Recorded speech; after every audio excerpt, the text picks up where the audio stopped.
কথাটো হৈছে মিছন যেটো বসুন্ধৰা দিছিল সেই মিছন বসুন্ধৰাৰ সময়ত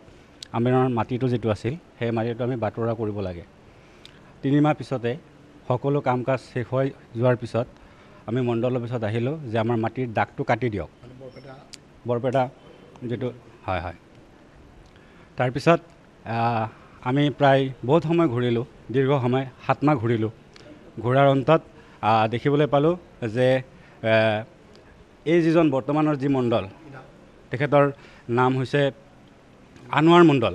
এই আনোৱাৰ মণ্ডলে আমাৰ পৰা প্ৰথম অৱস্থাত 20,000 টকা দাবী কৰিলে দাগ কটাৰ নামত আনোৱাৰ হুছেইনে 20,000 টকা আমাৰ পৰা দাবী কৰিলে কিন্তু আমি দিবলৈ অমান্তি হলো অমান্তি হোৱাৰ পিছত মোৰ দেউতা এজাহাৰকাৰী মোৰ দেউতাৰ নাম সন্মানীয় আব্দুল বাতিন আহমেদ তো মোৰ দেউতাই চিএম ভিজিলেন্সক কথাটো জনালে দুৰ্নীতি নিবাৰক শাখাক কথাটো জনালে আৰু দুৰ্নীতি নিবাৰক শাখাই আজি অভিযান চলালে আৰু অভিযানত এই মণ্ডলজনক ইতিমধ্যে গ্ৰেপ্তাৰ কৰিছে হাতেৰে ধৰিছে আমি এই বস্তুটো ট্ৰেপ কৰাৰ কাৰণে 3,500 টকা দিছিলোঁ অফিচ এইটোতো কেণ্টিনত লৈছিলে বাহিৰত যেটো কেণ্টিন আছে কেণ্টিনত লৈছিলে টকাটো মণ্ডলে লৈছিল আনোৱাৰ হুছেইনে লৈছিল আনোৱাৰ হুছেইনে হয় হয়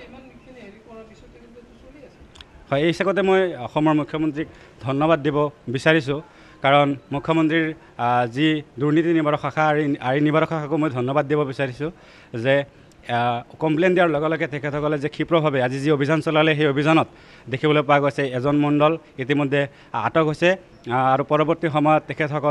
তেখেতসকলে আইনী ব্যৱস্থা লৈ ইয়াৰ ওপৰত বিহিত ব্যৱস্থা গ্ৰহণ কৰাৰ কাৰণে মই সংবাদ মাধ্যমৰ জৰিয়তে দাবী জনাইছোঁ আৰু দেখিবলৈ পাইছোঁ যে প্ৰায়ভাগ আচলতে মণ্ডল অফিচত দেখিবলৈ পোৱা গৈছে অনৈতিকভাৱে এই টকা পইচাৰ যি লেনদেন সেই লেনদেন কিন্তু চলে গতিকে মই সংবাদ মাধ্যমৰ যোগেদি মই ক'ব বিচাৰিছোঁ যে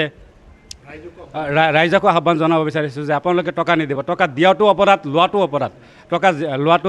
দিয়াটো যিমানে অপৰাধ লোৱাটো সিমানে অপৰাধ গতিকে এই অপৰাধৰ পৰা আমি সকলোৱে আঁতৰি থকা উচিত হয় আপোনালোকে দুৰ্নীতি নিবাৰক শাখাৰ লগত যোগাযোগ কৰিব